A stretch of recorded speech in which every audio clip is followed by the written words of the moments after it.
തെരഞ്ഞെടുപ്പ് കമ്മിറ്റിയുടെ പനവൂർ പഞ്ചായത്തിന്റെ ചുമതലക്കാരനുമായിട്ടുള്ള സഖാവ് MS പ്രദീപിനെ ആദരപൂർവ്വം ക്ഷണിക്കുന്നു.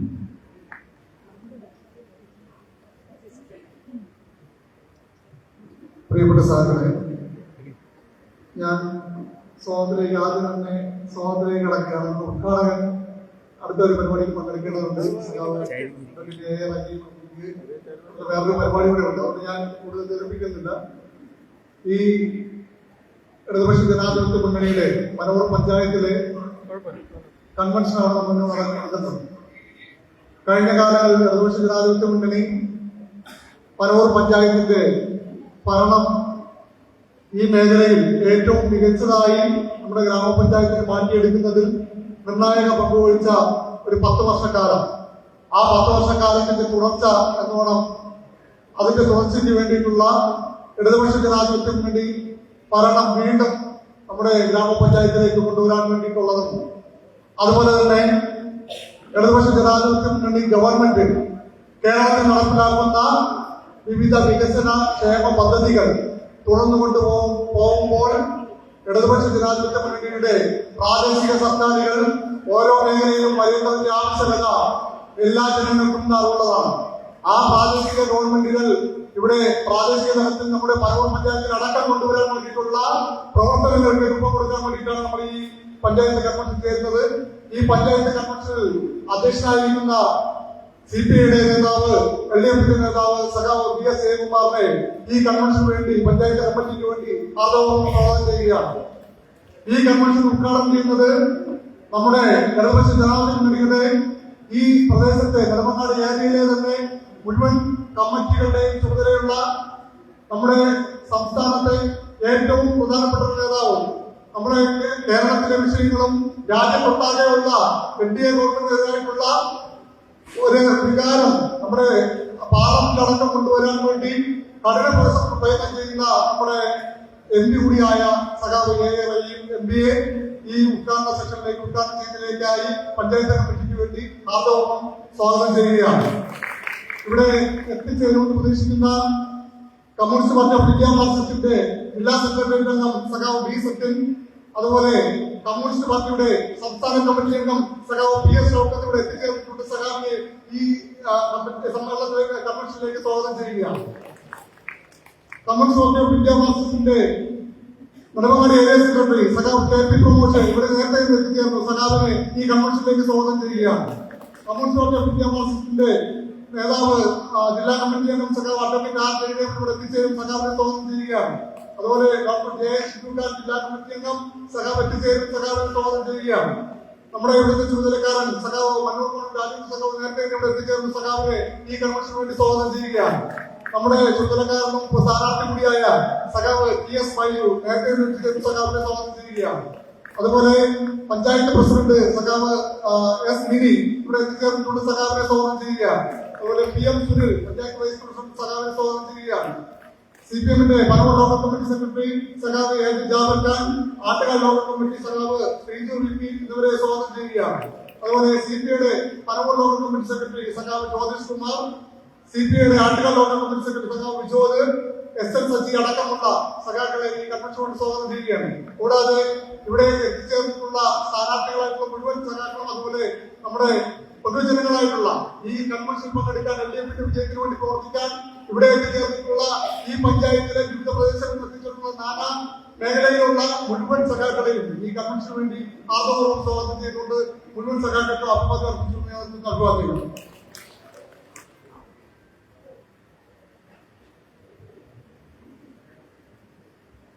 പ്രിയപ്പെട്ട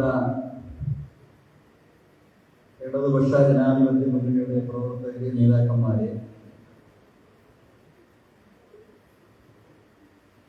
ഈ ഒരു വേദിയിൽ അധ്യക്ഷ പ്രസംഗം ഇപ്പോൾ നടത്താൻ ആഗ്രഹിക്കുന്നില്ല. അത്യാവശ്യം ഇടതുപക്ഷ ജനാധിപത്യ മുന്നണിയുമായി ബന്ധപ്പെട്ട ചില കാര്യങ്ങൾ പറയണം എന്ന ആഗ്രഹമുണ്ട്. അത് പറയാം. ബഹുമാന്യരായ നേതാക്കൾ നമ്മുടെ ഈ തെരഞ്ഞെടുപ്പ് കൺവെൻഷൻ ഉദ്ഘാടനം ചെയ്യാൻ ചേർന്നിട്ടുള്ള കമ്മ്യൂണിസ്റ്റ് പാർട്ടി ഓഫ് ഇന്ത്യ മാർക്സിസ്റ്റിന്റെ നേതാവും രാജ്യസഭ എം പിയും കൂടിയായിട്ടുള്ള പ്രിയ സഖാവ് എ റഹീം അത്യാവശ്യം തെരഞ്ഞെടുപ്പിന്റെ തിരക്കെല്ലാം നമുക്കെല്ലാം അറിയാം. ആ തിരക്കെല്ലാം മാറ്റിവെച്ച് കണ്ണൂർ പഞ്ചായത്തിന്റെ LDFന്റെ അഭ്യർത്ഥന മാനിച്ച് കൃത്യസമയത്ത് തന്നെ ഇവിടെ എത്തിച്ചേർന്നിട്ടുണ്ട്.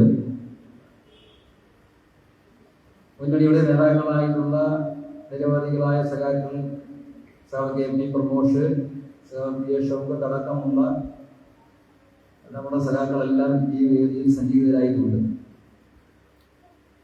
തിരഞ്ഞെടുപ്പിന്റെ പ്രധാനപ്പെട്ട തിരഞ്ഞെടുപ്പ് കൺവെൻഷനുകൾ നടക്കുന്ന ഈ സാഹചര്യത്തിൽ സ്വാഭാവികമായും ഈ നേതാക്കന്മാർക്കെല്ലാം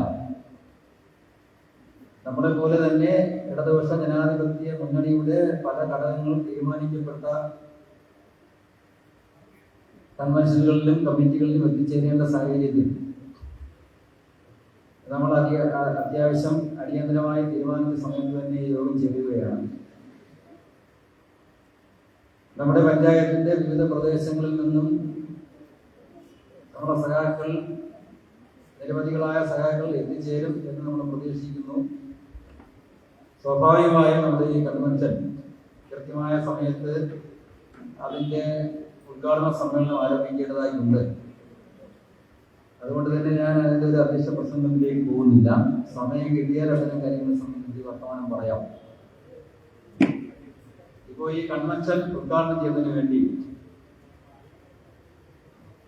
നമ്മുടെ തെരഞ്ഞെടുപ്പിന്റെ തിരുവനന്തപുരം ജില്ലയിലെയും സംസ്ഥാനത്തിന്റെ എല്ലാം ചുമതലയുള്ള കമ്മ്യൂണിസ്റ്റ് പാർട്ടി ഓഫ് ഇന്ത്യ മാർക്സിസ്റ്റിന്റെ നേതാവ് കൂടിയായിട്ടുള്ള രാജ്യസഭ എം പി കൂടിയായിട്ടുള്ള പ്രിയ സുഹൃത്ത് എ റഹീമിന് വളരെ ആദരപൂർവ്വം ഇടതുപക്ഷ ജനാധിപത്യ മുന്നണിയുടെ പനമൂർ പഞ്ചായത്ത് കമ്മിറ്റിക്ക് വേണ്ടി ഈ കൺവെൻഷൻ ഉദ്ഘാടനം ചെയ്യുന്നതിന് വേണ്ടി ക്ഷണിക്കുന്നു.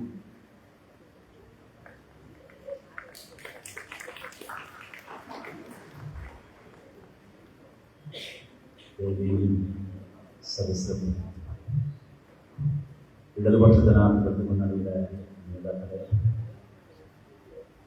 എൻ്റെ പ്രിയപ്പെട്ട സഹോദരി സഹോദരന്മാരെ, സഖാക്കളെ, എല്ലാത്തിനുപരിയായി പനമൂർ ഗ്രാമപഞ്ചായത്തിൽ നമ്മുടെ ഇടതുപക്ഷ ജനാധിപത്യ മുന്നണിയുടെ കരുത്തുറ്റ സ്ഥാനാർത്ഥികൾ എല്ലാവരെയും ആദ്യത്തെ ഹൃദയപൂർവ്വം ഞാൻ അഭിവാദ്യം ചെയ്യുകയാണ്. നമ്മുടെ നാട്ടിൽ ഡിസംബർ മാസം 9-ാം തീയതി നടക്കാൻ പോകുന്ന തെരഞ്ഞെടുപ്പ് വലിയ രാഷ്ട്രീയ പ്രാധാന്യമുള്ള തെരഞ്ഞെടുപ്പ്. എന്താണ് ഈ തെരഞ്ഞെടുപ്പിന്റെ രാഷ്ട്രീയ പ്രാധാന്യം എന്ന് ചോദിച്ചാൽ, കേരളത്തിൽ തുടർന്നു വരുന്ന ക്ഷേമവും വികസനവും ജനങ്ങൾ എങ്ങനെയാണ് സ്വീകരിക്കുന്നത് എന്നതിനെ വിലയിരുത്തുക. നമ്മുടെ നാടിന്റെ വികസനം മുന്നോട്ട് കൊണ്ടുപോകുന്നതിനാവശ്യമായ തീരുമാനം ജനങ്ങളിൽ നിന്നുണ്ടാകുന്ന തെരഞ്ഞെടുപ്പാണ്. ഇടതുപക്ഷ ജനാധിപത്യ മുന്നണി വിജയിക്കേണ്ട തെരഞ്ഞെടുപ്പാണ്. അതാണ് ഈ തെരഞ്ഞെടുപ്പിന്റെ രാഷ്ട്രീയ പ്രാധാന്യം. എന്നെക്കാൾ എത്രയോ പ്രായം ചെന്ന ആളുകൾ, എത്രയോ തിരഞ്ഞെടുപ്പുകൾ കണ്ടവർ ഈ വേദിയിലുണ്ട്. നമ്മൾ ഓരോരുത്തരും കണ്ട തിരഞ്ഞെടുപ്പുകൾ കാലഘട്ടങ്ങളിൽ നിന്ന് വ്യത്യസ്തമായി 2016 ശേഷം കേരളത്തിലുണ്ടായ ഒരു വലിയ മാറ്റമുണ്ട്. പ്രകടന പത്രിക നൽകുന്ന വാഗ്ദാനങ്ങൾ, ഇത് രണ്ടിനും വിലയുണ്ടായി. 2016 സഖാവ് പിണറായി വിജയന്റെ നേതൃത്വത്തിലുള്ള ഇടതുപക്ഷ ജനാധിപത്യ മുന്നണി സർക്കാർ അധികാരത്തിൽ വരുന്നതിന് മുൻപ് കേരളത്തിൽ UDFന്റെ ഭരണമായി വരുന്നു.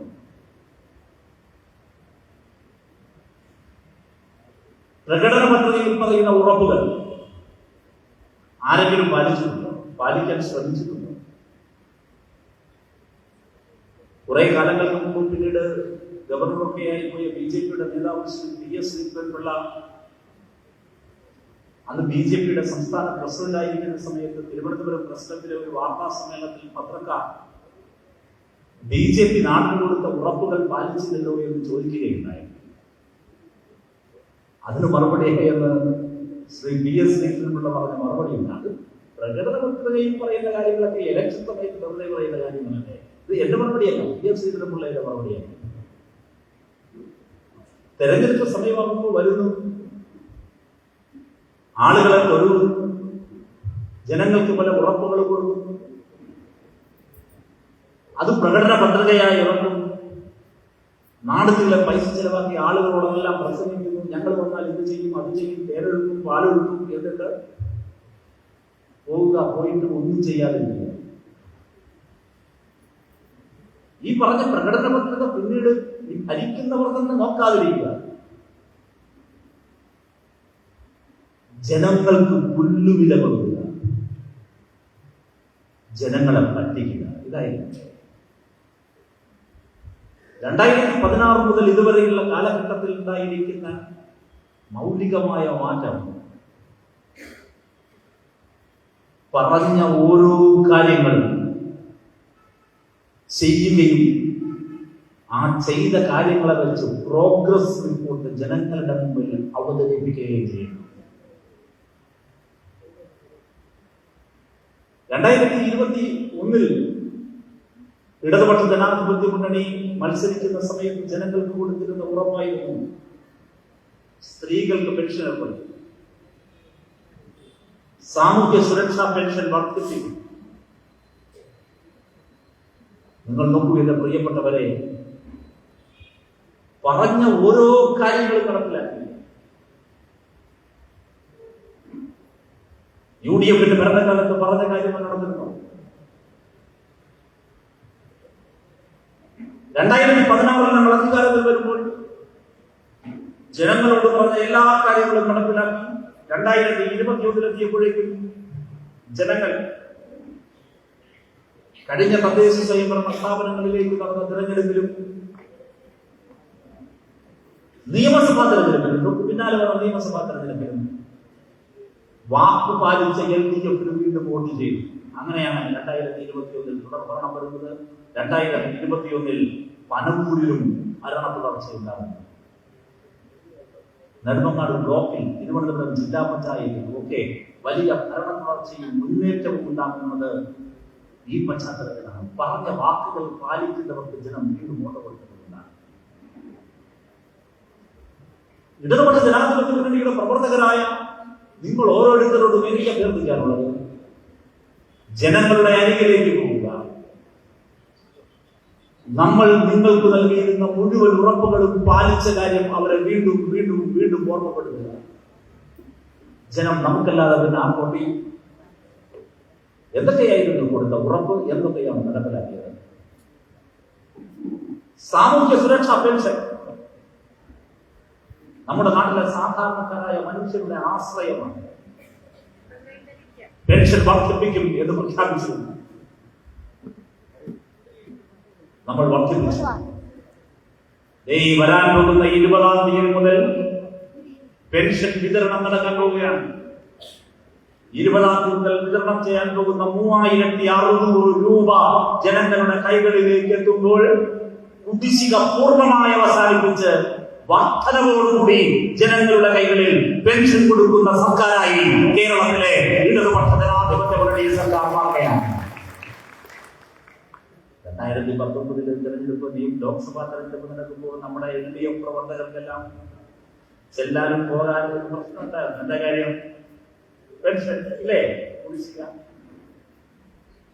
ഇപ്പോഴോ അഭിമാനത്തോടെ തലവിയർത്തി പിടിച്ച് ഏത് വീട്ടിലേക്ക് കയറിയില്ല.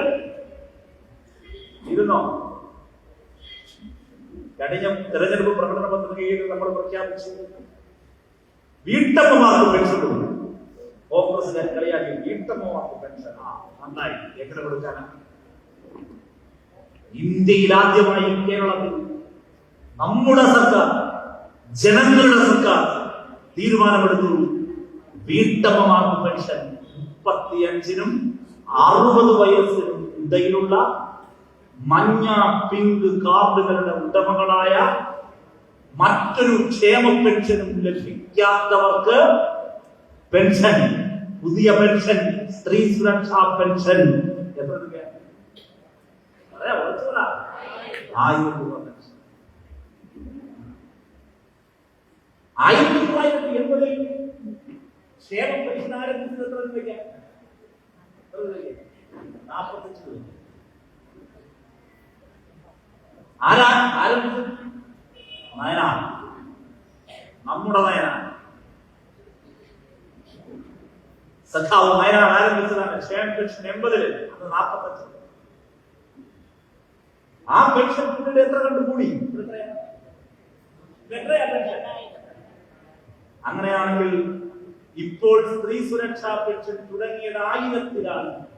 ആ 1000 വീണ്ടും പിണറായി സർക്കാർ അധികാരത്തിൽ വന്നാൽ, പനമൂരിൽ വീണ്ടും ഇടതുപക്ഷത്തിന്റെ തുടർ ഭരണമുണ്ടായാൽ ആ 1000 പിന്നെയും കൂടി. ഒരു വീട്ടില് സ്ത്രീ സുരക്ഷാ പെൻഷന്റെ വകയായി 1000 രൂപ, വാർദ്ധക്യ പെൻഷൻ കിട്ടുന്ന ഒരപ്പാപ്പൻ ഒരമ്മാമ്മ 2000, 4000, 1000. ഇതിനു പുറമെ റേഷൻ ഫ്രീ, പൊതുജനാരോഗ്യം ഫ്രീ, വിദ്യാഭ്യാസം സൗജന്യം, ഇന്റർനെറ്റ് സൗജന്യം. നിങ്ങൾക്ക് മനുഷ്യരുടെ ജീവിത ചെലവ് കുറയ്ക്കുകയാണ്. ഇന്ത്യയിൽ വേറൊരു സംസ്ഥാനത്ത് നിങ്ങൾക്ക് ഇത് കാണാൻ കഴിയില്ല. വീടില്ലാത്തവർക്ക് വീട് കൊടുക്കുന്ന പദ്ധതി ലൈഫ് ഭവൻ നിർമ്മാണ പദ്ധതി നമ്മുടെ പലവും പഞ്ചായത്ത്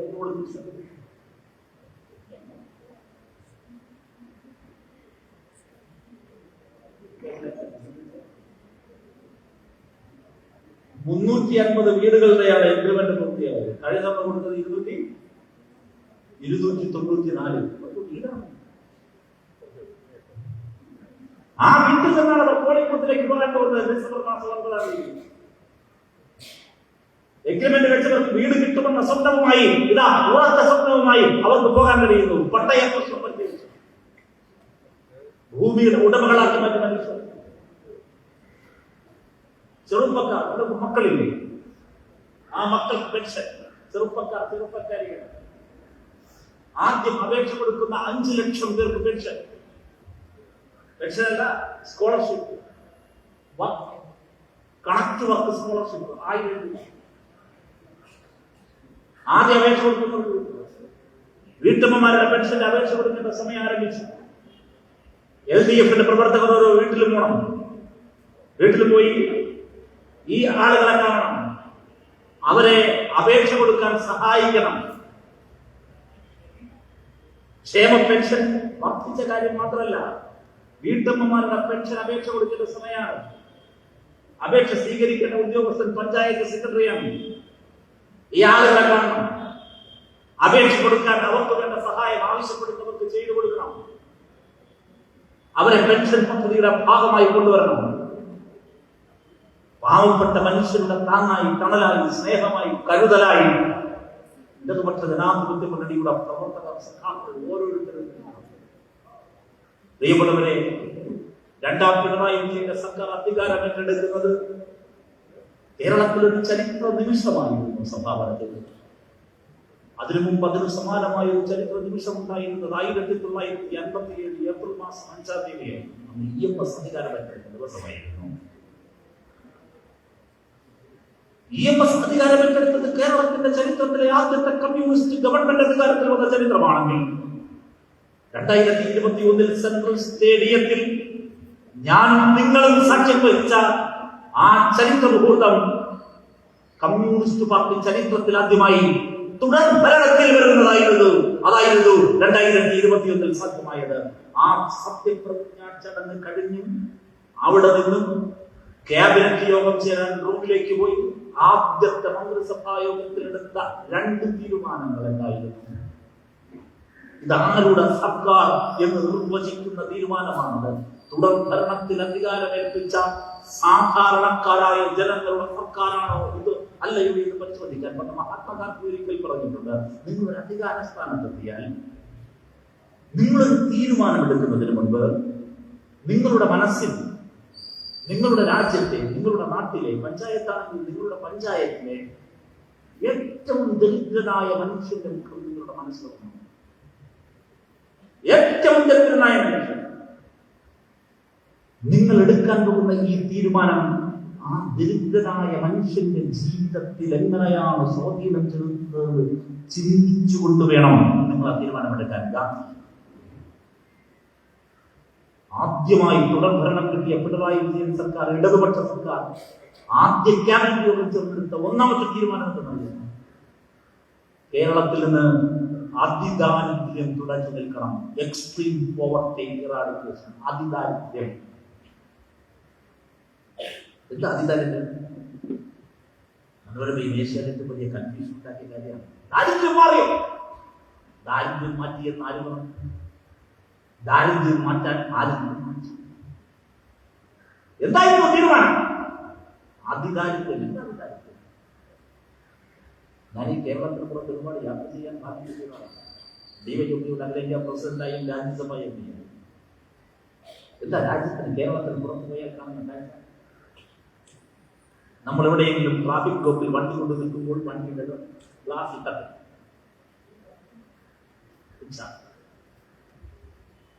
തെരുവിലൂടെ പോകുമ്പോൾ ഡൽഹിയിൽ ഇപ്പോൾ തണുപ്പാണ്. ഞാനോട് ഡൽഹിയിൽ പോയിട്ട് മടങ്ങി വരുമ്പോൾ നല്ല തണുപ്പായി. പ്രത്യേകിച്ചും പുലർച്ചെയായിരുന്നു.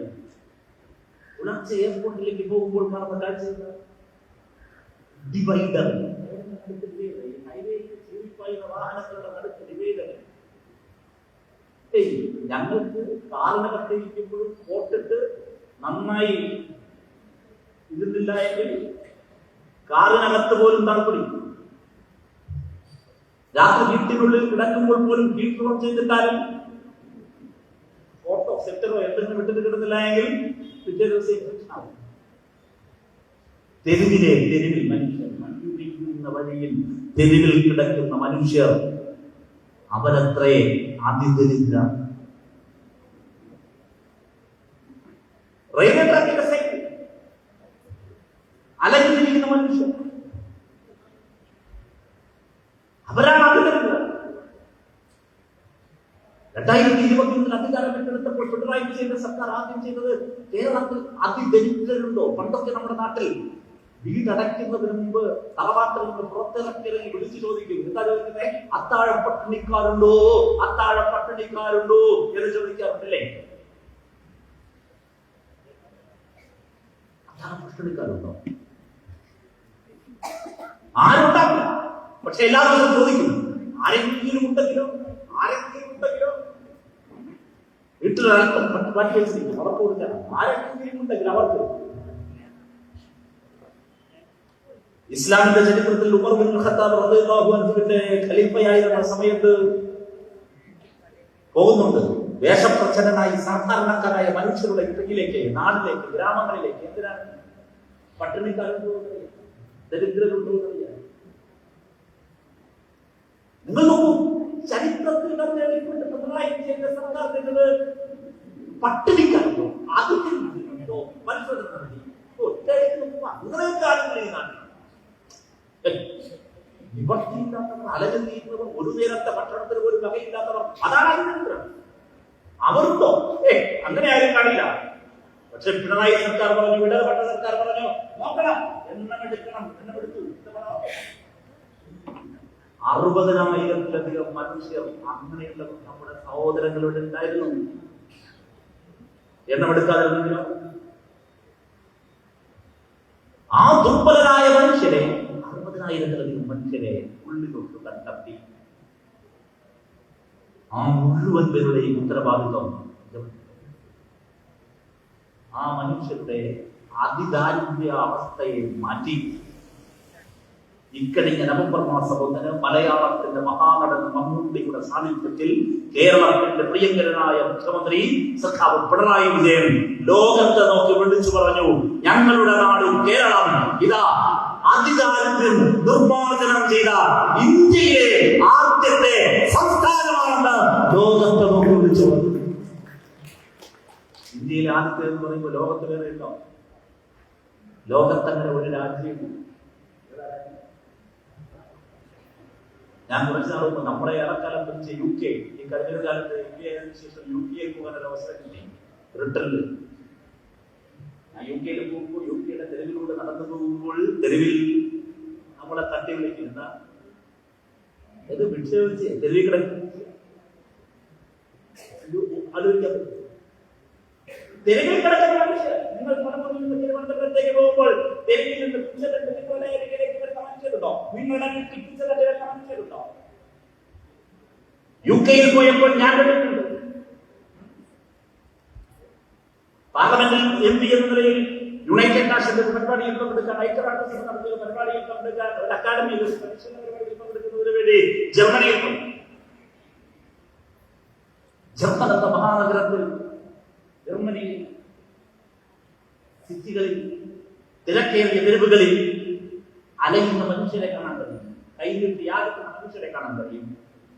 അതിങ്ങനെയല്ല, കുറച്ചുകൂടി വേറെ രീതിയിലാണ്. റെയിൽവേ പ്ലാറ്റ്ഫോമിലൂടെയെല്ലാം നടന്നു പോകുമ്പോൾ, മെട്രോ സ്റ്റേഷനിൽ നടന്നു പോകുമ്പോൾ അടുക്ക് ഒരു ബോർഡൊക്കെ തൂക്കിയിട്ടാണ് അവരങ്ങനെ ഇരിക്കുക. ചെറിയ ബോക്സ് ഉണ്ടാവും, ഒരു ബോക്സ് ഉണ്ടാവും, ഞാൻ വീട്ടില്ലാത്തത് നിങ്ങൾക്ക് കഴിയുന്നതിൽ എന്നെ ഹെൽപ്പ് ചെയ്യും. ഒരു ബോർഡ് തൂക്കിയിട്ട് അല്ലെങ്കിൽ ഒരു പ്ലക്കാർഡ് പിടിച്ചിരിക്കും.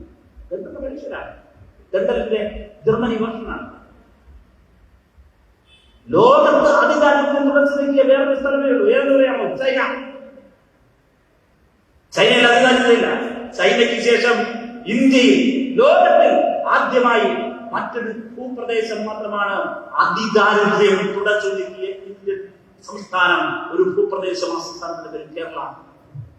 ഒന്നാമത്തെ ക്യാബിനറ്റ് എടുത്ത രണ്ടാമത്തെ തീരുമാനം അറിയാം. 2020 അധികാരം ഏറ്റെടുത്ത ആദ്യത്തെ ഗവൺമെന്റിന്റെ ഒരു തീരുമാനം ഞാൻ പറഞ്ഞു. രണ്ടാമത്തെ തീരുമാനം എന്തായിരുന്നു? എന്താ ശ്രദ്ധ? മനോരമ മാതൃഭൂമി നിങ്ങളോട് പറഞ്ഞോ? എന്താ തീരുമാനം? ആ തീരുമാനമാണ് ഇക്കഴിഞ്ഞ നിയമസഭാ സമ്മേളനത്തിൽ നിങ്ങളുടെ MLA എല്ലാം നിയമസഭയിൽ ഇരിക്കുമ്പോൾ അവരെല്ലാവരും ചേർന്ന് നിയമം പാസാക്കി. ഏതെന്നറിയോ?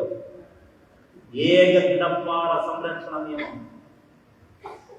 ജപ്തിയില്ലേ? ജപ്തി. കടമെടുക്കാൻ നിർബന്ധിതരാകുന്ന മനുഷ്യർ കടമെടുത്താൽ, ലോൺ എടുത്താൽ, ആ ലോണിന്റെ പേരിൽ ഏതൊരാളെയും ഏതൊരു ബാങ്കിംഗ് സ്ഥാപനത്തിനും എപ്പോൾ വേണമെങ്കിലും ഇറക്കിവിടാം. ഈ നിയമം ഉണ്ടാക്കിയ നേതാവിന്റെ പേര് അടൽ ബിഹാരി വാജ്പേയി എന്നാണ്. അയാൾ ഉണ്ടാക്കിയ നിയമമാണ്. BJP ഇന്ത്യ ഭരിക്കുമ്പോൾ ഉണ്ടാക്കിയതാണ് സർഫാസി നിയമം. സർഫാസി നിയമം. ആ സർഫാസി നിയമം ബാങ്കുകൾക്ക് പരമാധികാരം കൊടുത്തു. ഞാൻ ലോൺ എടുത്തു, ഞാൻ കടക്കാരനായി, എനിക്ക് ഒരു വീടേ ഉള്ളൂ. ഒരു വീടുണ്ടായാലും, 1.5 വീടുണ്ടായാലും, 2 വീടുണ്ടായാലും അവിടെ തുടങ്ങിക്കൊണ്ടുപോകണം. തെരുവിലേക്ക് ഇറങ്ങും, തെരുവിലേക്ക്. കണ്ണിൽ ചോരയില്ലാത്ത സർഫാസി നിയമം ഇന്ത്യയിൽ ഉണ്ടാക്കിയ നേതാവിന്റെ പേരും പാർട്ടിയുടെ പേരും BJP എന്നാണ്, അടൽ ബിഹാരി വാജ്പേയി എന്നാണ്. അതിനുശേഷം അധികാരത്തിൽ വന്ന ഇന്ത്യൻ നാഷണൽ കോൺഗ്രസിന്റെ ഒരു സർക്കാരും ആ നിയമം മാറ്റിയില്ല. അഭിമാനത്തോടെ നിങ്ങളുടെ മുമ്പിൽ ഞാൻ പറയുന്നു, ഇന്ത്യൻ പാർലമെന്റിൽ ആ വിഷയത്തിൽ സർഫാസി നിയമത്തിന്റെ ഭേദഗതി ആവശ്യപ്പെട്ടു കൊടുത്ത സ്വകാര്യ ബില്ലുകളാണ്. ബില്ലുകളിൽ ഒന്ന് എന്റേത് കൂടിയാണ്. എന്തുകൊണ്ട് ഞാൻ കൊടുത്തു? ഞങ്ങളുടെ പാർട്ടിയുടെ നിലപാടാണ്, ഇടതുപക്ഷ ജനാധിപത്യ മുന്നണിയുടെ നിലപാട്. പിണറായി സർക്കാരിന്റെ ഒന്നാം ഘട്ടത്തിൽ രണ്ടാമത്തെ തീരുമാനം ഈ സർഫാസി നിയമത്തെ മറികടന്ന് എങ്ങനെയാണ് ഏക കിടപ്പാടുള്ള മനുഷ്യരെ സംരക്ഷിക്കാൻ കഴിയുക, ജപ്തിയിൽ നിന്ന് സംരക്ഷിക്കാൻ പറ്റുക. ആ തീരുമാനം എടുത്ത 5 ലക്ഷം രൂപ 5 ലക്ഷം രൂപ ലോൺ എടുത്ത ആളും അതോ അതിൽ താഴെ ലോൺ എടുത്ത ഒരു കിടപ്പാടമേ ഉള്ളൂ. സ്വന്തം കുഴപ്പം കൊണ്ടല്ലാതെ, ബോധപൂർവമല്ലാതെ ലോണിൽ വീഴ്ച വരുത്തിയിട്ടുണ്ടെങ്കിൽ അയാളുടെ പൈസ ഗവൺമെന്റ് കൊടുക്കും. ഏക കിടപ്പാട സംരക്ഷണ നിയമം കേരള നിയമസഭ ഇന്ത്യയിൽ കാണിക്കാൻ കഴിയുമോ? ഈ സർക്കാർ ആരുടെ സർക്കാർ? ഈ സർക്കാർ ജനങ്ങളുടെ, സാധാരണക്കാരുടെ സർക്കാർ. റബ്ബർ കർഷകർക്ക് താങ്ങുവില ഏർപ്പെടുത്തിയ സർക്കാർ, ഇടതുപക്ഷ ജനാധിപത്യ മുന്നണി സർക്കാർ. വനം വന്യജീവി പ്രശ്നം വന്യജീവികളുടെ ആക്രമണം. ജയറാം രമേശ് കേന്ദ്രത്തിൽ മന്ത്രിയായിരിക്കുമ്പോൾ ഉണ്ടാക്കി വെച്ച നിയമം ആകെ പ്രശ്നം. ഇവിടെ എന്തെങ്കിലും സാധനം കാണാൻ പറ്റുമോ? എല്ലാം പന്നിയിറങ്ങും, മയിലിറങ്ങും, ആകെ പ്രശ്നമാണ്. പന്നിയെ കണ്ടാൽ കൈകൂപ്പി നിൽക്കണമെന്നാണ് കേന്ദ്ര നിയമം.